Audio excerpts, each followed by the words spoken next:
Hi friends.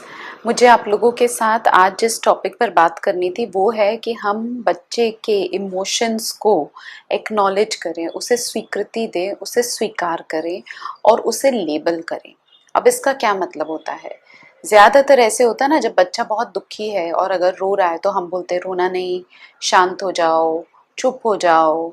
या अगर बहुत गुस्सा आ रहा है तो बोलते हैं गुस्सा बंद करो, रोना गुस्सा बंद कर दो, अब शांत हो जाओ। लाइक ज़्यादातर हम कोशिश करते हैं कि हम तुरंत बच्चे को उस अनकंफर्टेबल इमोशन से निकाल कर तुरंत सेटल और शांत कर सकें। कई सारी बार बच्चे का गुस्सा और बच्चे के जो दुख बच्चा महसूस कर रहा है उसमें हम भी उतने ही दुखी और गुस्सा हो जाते हैं। तो मैं ये कहना चाह रही हूँ कि जब बच्चा गुस्सा करता है तो मैं उस वक्त, चाहे बच्चा नॉन वर्बल हो या वर्बल हो, मैं उस इमोशन को लेबल करूँगी। अगर बच्चे को गुस्सा आ रहा है तो मैं बोलूँगी मम्मा मुझे बहुत गुस्सा आ रहा है। मैं बच्चे के लिए बात करूँगी।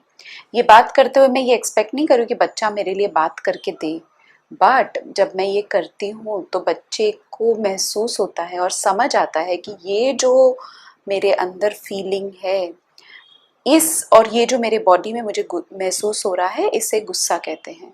ये जो मुझे अंदर मेरे ऐसे करके जो मैं महसूस कर रहा हूँ इसे दुखी होना कहते हैं।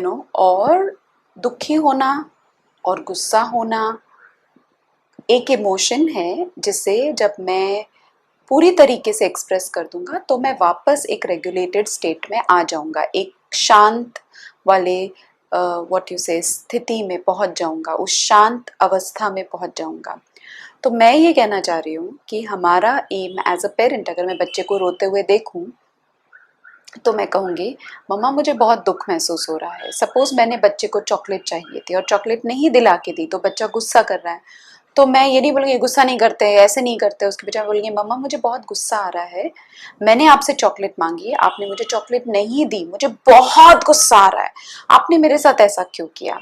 फिर मैं कहूँगी कि हाँ मुझे पता है तुमको चॉकलेट चाहिए, लेकिन इस वक्त मैं तुमको चॉकलेट नहीं दे रही हूँ। और बच्चा शायद गुस्सा करेगा, विच इज़ ओके। और मैं ये नहीं कहना चाह रही हूँ कि मैं ये सारी चीज़ें बाहर करूँ, क्योंकि बाहर पब्लिक स्पेस में ये सब चीज़ें करना और उन्हें संभालना ज़रा ज़्यादा मुश्किल है।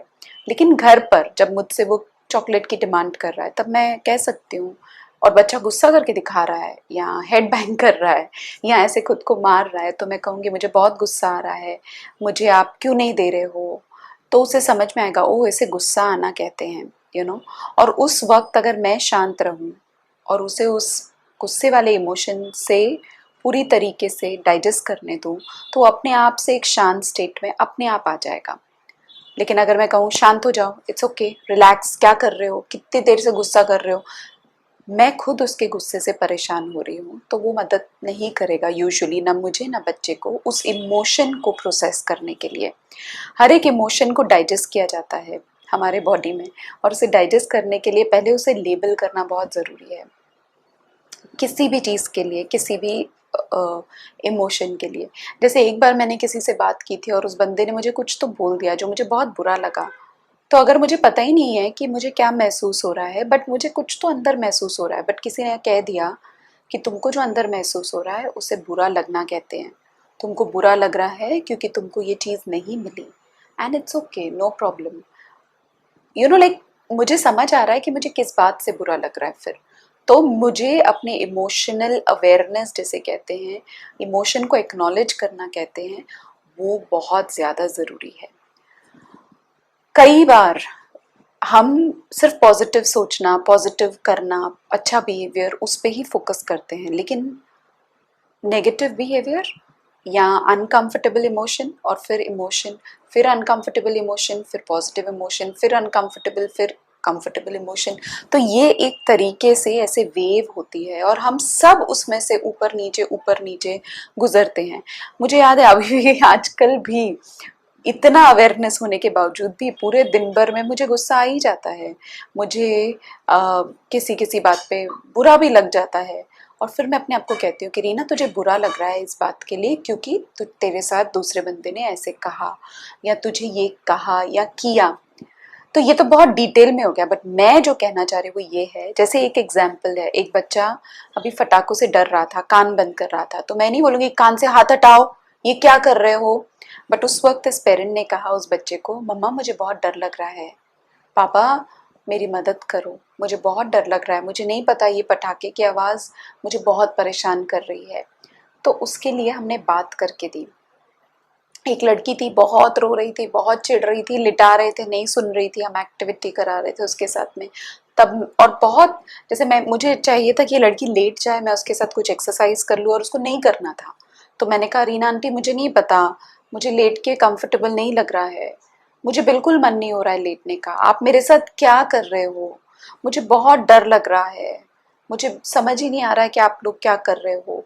मेरे कहने का मतलब है कि मैं ये नहीं बोलूँगी शांत हो जाओ, लेट जाओ चुप करके, देखो आंटी क्या बोल रहा है, सुनो, वो तो मुझे करना ही है। लेकिन उसके पहला जो स्टेट होगा वो ये होगा कि मैं बच्चे के लिए बात करके दूं और उसके इमोशन को एक्नॉलेज करूं, चाहे वो कितना भी अनकंफर्टेबल इमोशन हो, गुस्सा हो, चिड़चिड़ापन हो, कि मुझे चिड़चिड़ापन महसूस हो रहा है, मुझे अभी कुछ भी करने का मन नहीं है। और मैं जब ये कह रही हूँ इसका मतलब ये नहीं कि मैं अगर बच्चे को बोलूँ राइटिंग करो और बच्चा बोलेगा नहीं मुझे चिड़चिड़ापन महसूस हो रहा है, मुझे मन नहीं हो रहा, तो मैं छोड़ नहीं दूंगी, मैं उसे इमोशन को लेबल करूंगी और फिर मैं कहूँगी हाँ वो महसूस हो रहा है, लेकिन अब हम राइटिंग करेंगे, अब हमारा टास्क था, हमने सोचा था ये करना है तो हम करेंगे। मेरे कहने का मतलब सिर्फ इतना है कि हम बच्चे के इमोशन को लेबल करेंगे, चाहे वो कितना भी अनकंफर्टेबल हो, जिससे बच्चे को समझ आता है कि वो इमोशन जो वो अंदर महसूस कर रहा है अपने शरीर में, उस इमोशन का क्या नाम है। बच्चा अगर नॉन वर्बल है तो हम कार्ड्स भी बना देते हैं, एंगर, सैड, ये तो बाद में आता है कार्ड्स बनाना, लेकिन लेबल करना बहुत ज़्यादा ज़रूरी है, उसे एक्नॉलेज करना बहुत ज़रूरी है। इमोशन को बंद कर दो ढक्कन लगा के, रोना बंद करो, गुस्सा बंद करो, मुझे नहीं लगता वो हेल्प करता है। उससे हम बच्चे को ये सिखा रहे हैं कि तुम अपना इमोशन कभी भी एक्सप्रेस मत करो, क्योंकि तुम्हारे इमोशन एक्सप्रेस करने से मुझे अनकंफर्टेबल महसूस होता है। तो बच्चा इमोशन को दबाना सीख रहा है, तो मुझे बैलेंस सिखाना है ताकि बच्चा एक्सप्रेस कर पाए एंड अपने आप को रेगुलेट कर पाए। आई होप ये आपको स्मॉल टिप हेल्प की हो। Thank you.